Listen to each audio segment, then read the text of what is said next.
Liebe Freunde und liebe Zuhörer, du bist wichtig für Gott. Und ich freue mich, dass du dabei bist. Und ich möchte dir die nächste Früh in der Serie eine Früh um Hort Gottes verstehen. Und das ist Esther. Und Esther wie eine Früh, die hat eine sehr schwere Kindheit, ein sehr schweres Leben, was sie am Anfang alles durchgegangen. Ohne Eltern ist sie abgewaschen. Danach in ein Land von Gefangenschaft, wo sie nicht mal in Freiheit leben können. Und sie hat allen Grund gehabt, um wirklich traurig zu sein über ihr Leben. Aber dann wird sie nach festgenommen von der Regierung. Man kann mir alles, die ganze Geschichte kannst nachlesen in Esther, in den ersten 7 Kapitel. So sie wird auch festgenommen von mir alles, die dem König festgestellt worden soll.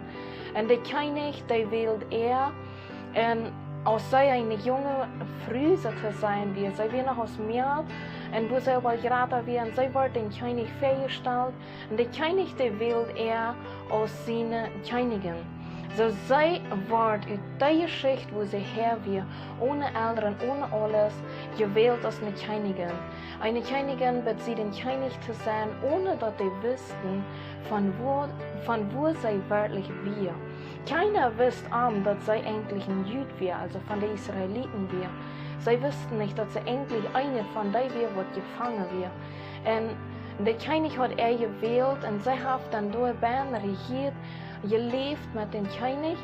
Und wo dann das neue Gesetz zurückkam, dass alle Juden, alle Israeliten sollen umgebracht werden, da stand sie ab im Gebet. Sie bet für Gott, sie bet einfach und sagt, Gott, was kann ich tun? Wo kann ich mein Volk raten? Was kann ich hier tun? Ich habe das sicher. Ich lebe im Könighaus, aber was kann ich für mein Volk tun? Und sie stand ab in Gebet, sie deed Fasten, sie kam für den König, sie sah ihr eigenes Leben aufs Spiel für den König und sie bat die Freiheit für ihr Volk.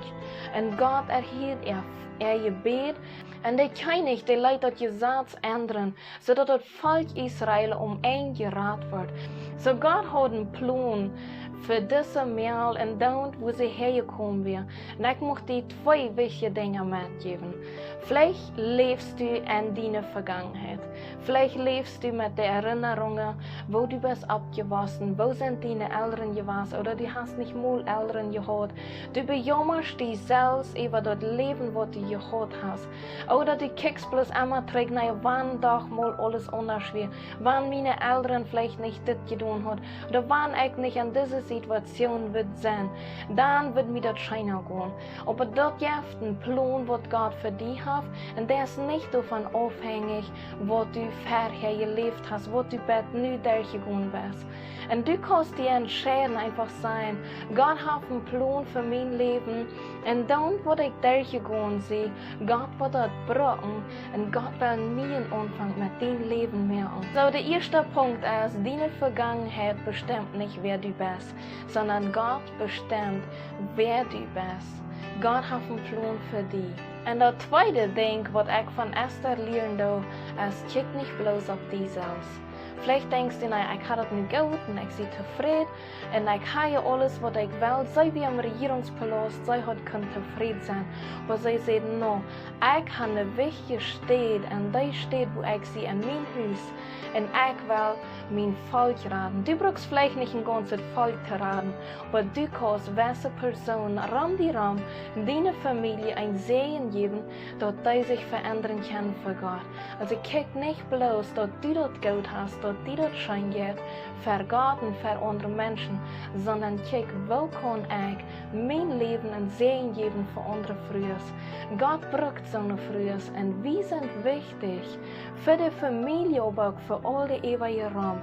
Redet Positive, redet für Frühes, die einfach dann Mut kriegen kann in ihr eigenes Leben, nicht in dem Jammerhort von der Vergangenheit zu leben.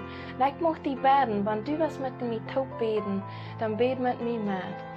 Vater, ich sei dir Dankeschön, dass du bestimmst, wer ich sie. Nicht dort, wo ich gelebt habe oder wo ich nu lebe, sondern dass ich mit dir einen neuen Anfang machen kann. Vater, vergib mein Hort, wo ich falsch über mich selbst gedacht habe, wo ich mich selbst gerecht habe oder wo ich versklavt wie in der Vergangenheit. Ich spreche Freiheit aus über mein Leben und bitte, Vater, ich bete, dass du mich vergibst, wo ich mich selbst in all die alten Geschichten festhalten habe. Schenk mir eine neue Hoffnung, schenk mir ein neues Leben, einen neuen Anfang, nicht bloß um mich zu verändern, sondern auch meine Familie. Und liebe Frau, ich möchte dich sehen, ich möchte die Mut zu sprechen. Du bist wichtig, hab eine Veränderung in deiner Familie. Gott möchte dich brauchen, so es der Esther gebraucht hat, um viele zu verändern.